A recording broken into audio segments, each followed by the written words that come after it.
Bonjour tout le monde. Alors, déjà, ça fait pas mal de jours que je n'ai pas fait de vidéo, du coup, je vous dis salut tout le monde. Ok, bref. Dans cette vidéo, je voudrais vous expliquer une notion qui s'appelle tout simplement l'initiative. Pour moi, l'initiative, sachez-le, je vous le dis déjà d'emblée, l'initiative est une des caractéristiques les plus sous-estimées par les joueurs un peu casus, on va dire, parce que, enfin, et moi aussi, pendant très longtemps, je l'ai sous-estimé, alors que c'est une statistique incroyablement puissante. Je m'explique.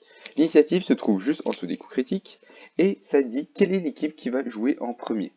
En l'occurrence, enfin tout simplement pour savoir quelle est l'équipe qui va jouer en premier, rien de plus simple, on va faire la somme de toutes les initiatives de l'équipe A, de l'équipe A, de l'équipe B et on va comparer. Si A a plus d'initiatives, c'est A qui commence et vice versa. Ok, d'accord, du coup, on voit un peu les initiatives, bien évidemment, dans une équipe, une même équipe, c'est le personnage qui a le plus d'initiatives qui va commencer sa partie. Et j'ai envie de dire, ok, c'est cool tout ça, mais en quoi est-ce que c'est utile? En quoi c'est utile d'avoir une initiative aussi élevée, de jouer en premier? En fait, j'ai envie de vous rappeler que Wakfu est un jeu de stratégie.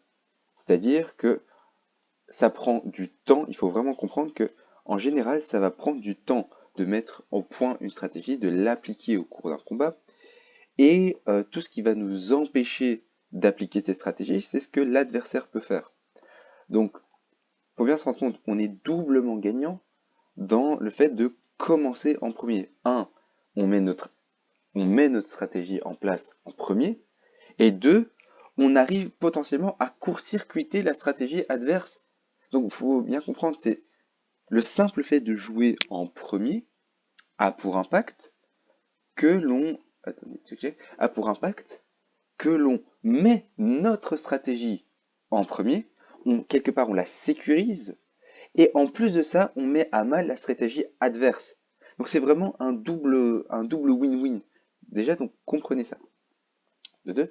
Et enfin, déjà, une fois que ça c'est compris, je vais vous appliquer ça dans le donjon des super vilains. Ici, il faut savoir qu'ils ont à peu près 630 d'initiatives.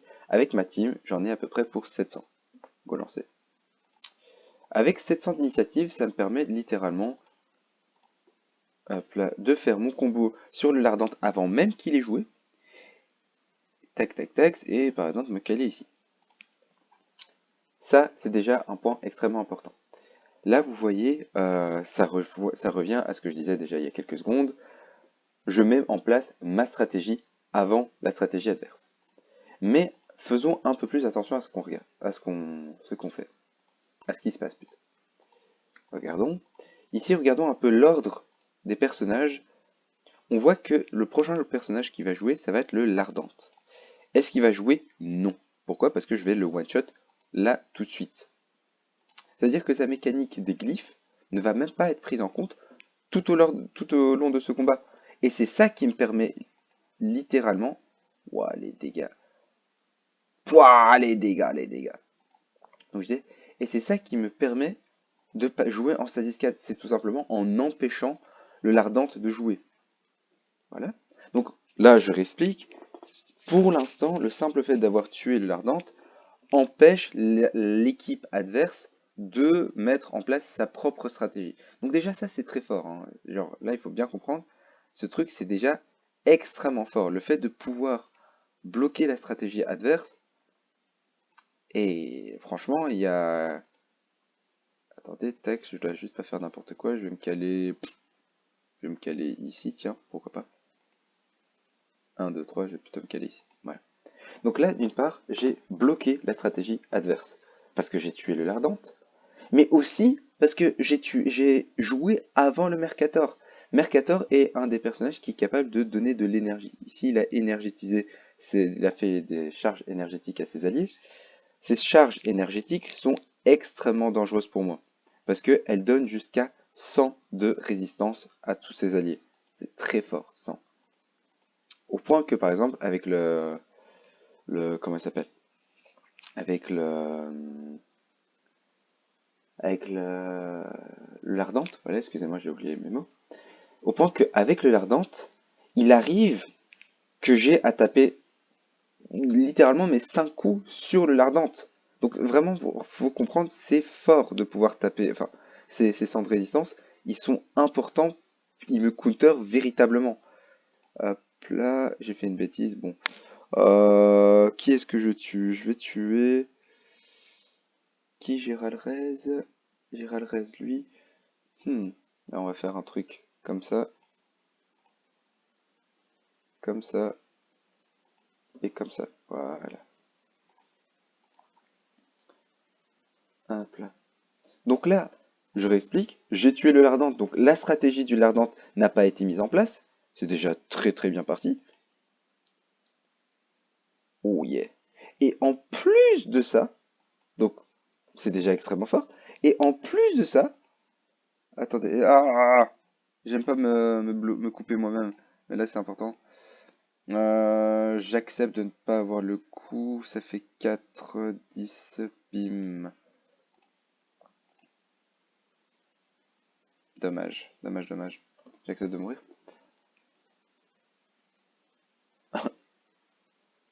Ok, d'accord. Il y a une animation un peu chelou, hein, vous l'avez vu. Mais bref. Donc je disais, là, déjà dans un premier temps, on a bloqué la stratégie adverse. C'est déjà très très fort. Grâce au Lardente qu'on a kill, il a même pas joué.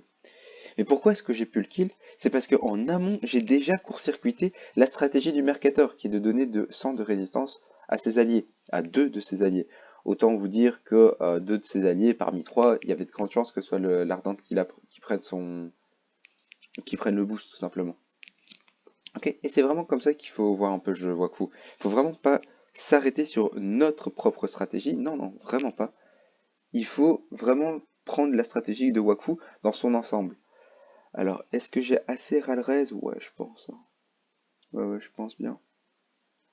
J'accepte de tuer mon SRAM. Oh, je le tue même pas. Nickel. Ah, ah, ah, ah.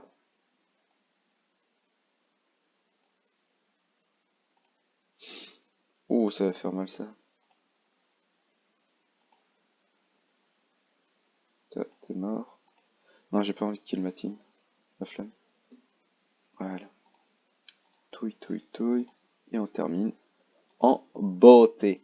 Est-ce qu'il y a une petite lardante? Ah, pas de lardante, dommage. Ouh, pire d'entourage. Oh, oh, oh, oh, oh. Wow, let's go.